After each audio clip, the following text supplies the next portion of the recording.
Let's talk about emotional intelligence tests and what you can do with the data. What are the different applications of tests? First of all, we've seen emotional intelligence tests used in a whole variety of circumstances in business, in athletics, in education, for personal development, used in prisons, in ministry, in community organizations, in government agencies. There are a lot of different applications of this data, and depending on your application, the way you're going to use the tools might be a little bit different.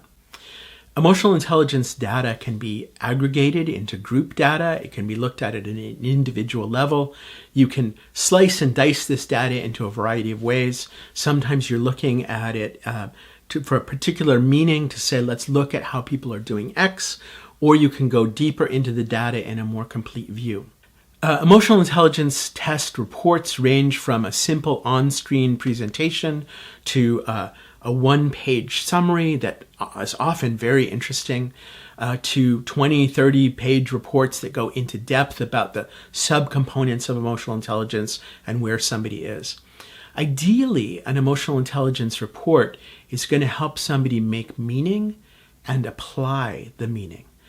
Unless you're in a clinical setting or you're a researcher and you're simply trying to collect data, I think it's important to consider why you're using the tool, and then you can find the report that helps you meet that use.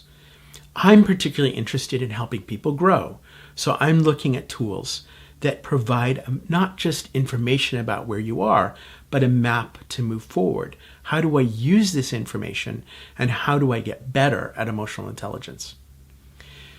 There are also group aggregate reports, and group reports can be incredibly powerful in terms of helping understand where strengths and weaknesses are across a group of people, helping to foster communication, but they can be very easily misused.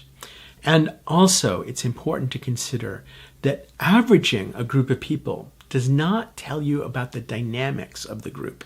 It tells you about some sort of midpoint in this group, but when people are very divergent, that midpoint can actually be quite misleading. So it's important that you use group tools that have a meaningfulness, not just an average.